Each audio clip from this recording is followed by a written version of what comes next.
पूर्णिमा देवांगन कक्षा सप्तम के विज्ञान विषय को पढ़ाने जा रही हूँ। विज्ञान में सबसे पहले हम लोग देखेंगे अध्याय 1 पृथ्वी पर जीवन। पृथ्वी पर जीवन कैसे संभव है इसके बारे में आप लोग को बताऊंगी मैं, और हमारी पूरी पृथ्वी में किस तरह के लोग रहते हैं या किस तरह के जीव रहते हैं इसके बारे में मैं आपको बताने जा रही हूँ। तो सबसे पहले देखिए कि हमारी इस पूरी पृथ्वी में बहुत सारे जीव जंतु रहते हैं, लेकिन प्रत्येक जीव जंतु के रहने के लिए स्थान एक समान नहीं होता है। यहाँ पे इतने सारे जीव जंतु हैं कि उनके रहने का स्थान, उनके जलवायु, उनकी परिस्थितियाँ सब जगह अलग अलग होती हैं, लेकिन फिर भी वो जीवित रहते हैं क्योंकि उनको जीने के लिए जो मूल आवश्यकताएँ होती हैं, अर्थात जीने के लिए जिन जिन चीज़ों की आवश्यकता होती है जिसके कारण हम लोग जीवित रह पाते हैं या अपने जो जीने का तरीका है उसको अच्छे से रख पाते हैं, वो हमारे जीवन की मूल आवश्यकताएं कहलाती हैं। तो जीवन की जो मूल आवश्यकताएं होती हैं जिसके बारे में आपने कक्षा 6 में भी पढ़ा है, ये है भोजन, जल और वायु। इन्हीं भोजन, जल और वायु के कारण ही हम लोग जीवित रह पाते हैं। अगर हमें भोजन पर्याप्त मात्रा में ना मिले या जल ना मिले या वायु ना मिले तो हम लोग जीवित नहीं रह पाएंगे। ये तीनों चीज़ें हमारे जीवन के लिए यानी हमारे जीवित रहने के लिए बहुत ज़्यादा ज़रूरी है। अब हमारी पूरी पृथ्वी पर ऐसा नहीं है कि सभी जगह एक समान परिस्थितियां हैं या जलवायु है। कहीं पे बहुत अधिक ठंडी है, कहीं पे गर्मी है, कहीं पे पानी ही पानी है, लेकिन जीवन हर जगह संभव है क्योंकि प्रत्येक स्थान पर हमारा जो जीने के लिए जो आवश्यक वस्तुएं हैं या पदार्थ हैं वो मौजूद हैं। बस उसके अनुसार हमारा जो शरीर है वो ढल जाता है, जिसके कारण हमारे पूरे पृथ्वी में अलग अलग क्षेत्रों में अलग अलग प्रकार के खाद्य श्रृंखलाएं भी चलती हैं। अब खाद्य श्रृंखलाएं आप सत्र में पढ़े हैं। खाद्य श्रृंखला का मतलब होता है कि कोई भी जीव जो है अपने भोजन संबंधी आवश्यकताओं की पूर्ति के लिए किसी अन्य जीव पर निर्भर रहता है, उसको खाद्य श्रृंखला कहते हैं। अब ये जो खाद्य श्रृंखला है ये हमेशा पेड़ पौधों से स्टार्ट होता है क्योंकि पेड़ पौधे उत्पादक होते हैं, अर्थात अपना जो भोजन है वो खुद बनाते हैं। इन्हीं उत्पादकों को शाकाहारी जंतु खाते हैं, फिर शाकाहारी जंतुओं को मांसाहारी जंतु और सर्वाहारी जंतु खाते हैं। इस तरीके से हमारी खाद्य श्रृंखला जो है वो चलते रहती है। तो ये जो खाद्य श्रृंखला है वो केवल हमारे आसपास के क्षेत्र में ही नहीं पाई जाती, ये प्रत्येक क्षेत्र में पाई जाती है, चाहे वो रेगिस्तान हो, समुद्र हो या कोई ध्रुवीय प्रदेश अर्थात बर्फ वाला प्रदेश। इन सभी स्थानों पर बहुत सारे जीव पाए जाते हैं और खाद्य श्रृंखलाएँ भी पाई जाती हैं। तो यहाँ पर सबसे पहले हम लोग अपने आसपास के क्षेत्र के जीवों के बारे में, उत्पादक और उपभोक्ता के बारे में देखेंगे। तो उत्पादक जनरली आपको पता ही है, उत्पादक का मतलब होता है पेड़ पौधे। तो हमारे आसपास हम लोग अधिकतर पौधे और घास को देखते हैं उत्पादक के रूप में। अब इन पौधों और घासों को खाते हुए हम लोग शाकाहारी जंतुओं को देखते हैं, जहाँ जैसे देखिए एग्जाम्पल यहाँ पे है बकरी, टिड्डा, गाय, खरगोश, ऐसे बहुत सारे जीव हैं जो कि इन उत्पादकों को खाते हैं और अपना जीवन की मूल आवश्यकताओं को पूरा करते हैं।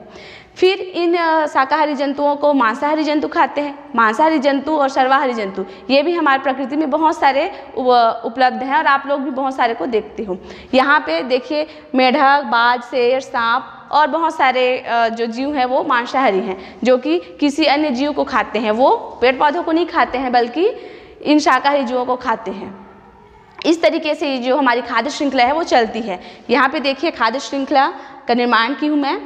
पौधे अर्थात उत्पादक को बकरी खा रहा है, बकरी अर्थात शाकाहारी जंतु, फिर उस शाकाहारी जंतु को शेर खा रहा है, मांसाहारी जंतु। इस तरीके से हमारा ये जो खाद्य श्रृंखला है वो बन जाता है। अब आपको क्या करना है, अपने आसपास के क्षेत्रों के शाकाहारी जंतु और मांसाहारी जंतुओं को देखना है और कम से कम 2 खाद्य श्रृंखला का निर्माण करना है और अपने कॉपी में नोट करना है।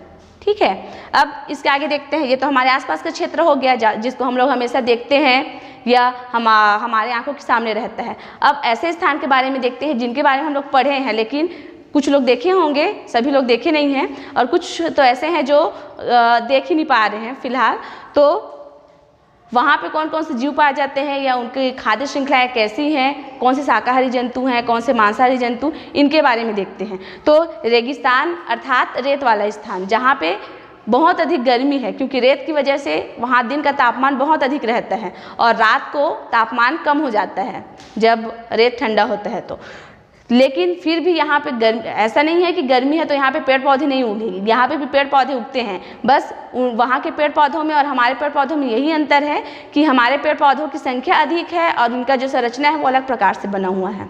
लेकिन रेगिस्तान के पेड़ पौधे जो हैं उनकी संख्या कम है क्योंकि वहाँ पे जलवायु इतना अच्छा नहीं है कि बहुत सारे पेड़ पौधे वहाँ पे उग पाएँ, लेकिन पेड़ पौधे वहाँ पे भी होते हैं। तो वहाँ पे जो उत्पादक अर्थात पेड़ पौधे हैं उनमें है रेगिस्तानी घास, नागफनी जिसको आप लोग कैक्टस के नाम से भी जानते हो, और है खेजड़ी, ये एक प्रकार का वृक्ष है जो कि रेगिस्तान में पाया जाता है। अब इन उत्पादकों को, पेड़ पौधों को खाने के लिए बहुत सारे कीड़े मौजूद होते हैं रेगिस्तान में।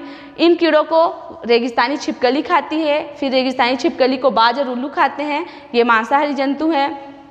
इस प्रकार रेगिस्तान में भी खाद्य श्रृंखला चलते रहता है और वहाँ पे भी बहुत सारे जो जीव हैं वो जीवित रहते हैं।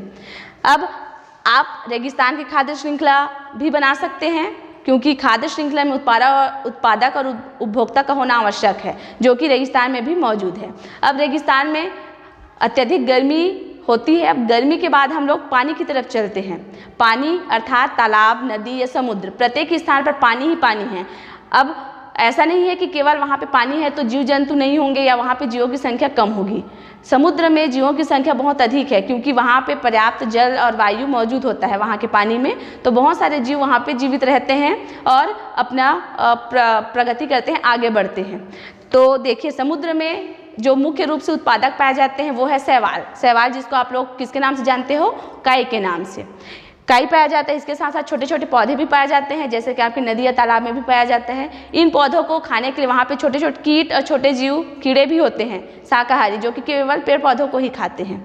इन शाकाहारी जंतुओं को खाने के लिए बहुत सारी मछलियाँ होती है वहाँ पे। कुछ छोटी मछलियाँ होती हैं, फिर छोटी मछलियों को खाने के लिए बड़ी मछलियाँ होती हैं, फिर और बहुत बड़ी मछली होती है। इस तरीके से बहुत से जीव होते हैं वहाँ पे। इसी कारण समुद्र की जो खाद्य श्रृंखला है वो अन्य खाद्य श्रृंखलाओं की तुलना में बहुत लंबी चलती है, क्योंकि वहाँ पे जीवों की संख्या बहुत अधिक है। कोई भी खाद्य श्रृंखला के जो साइज होता है, उसकी लंबाई यानी जीवों की संख्या, उसी चीज़ पर निर्भर करता है कि वहाँ पे कितने जीव रहते हैं। अगर अधिक जीव हैं तो उनको खाने वाले जीव भी अधिक मात्रा में होंगे। इसी तरीके से हमारी जो प्रकृति में संतुलन बना रहता है। जब एक जीव दूसरे जीव को खाते हैं तो अपने भोजन संबंधी आवश्यकताओं की पूर्ति भी करते हैं और अपना जो प्रकृति का संतुलन है उसको भी बनाए रखते हैं।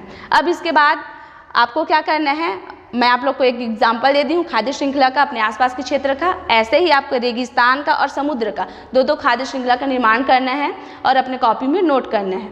आगे के क्लास में मैं आपको, ये तो समुद्र का हो गया, ठंड वाले प्रदेश अर्थात जहाँ पे बर्फ रहता है, ध्रुवीय प्रदेश या आर्कटिक प्रदेश भी बोलते हैं, उसके बारे में या वहाँ पे पाए जाने वाले जंतुओं के बारे में बताऊँगी।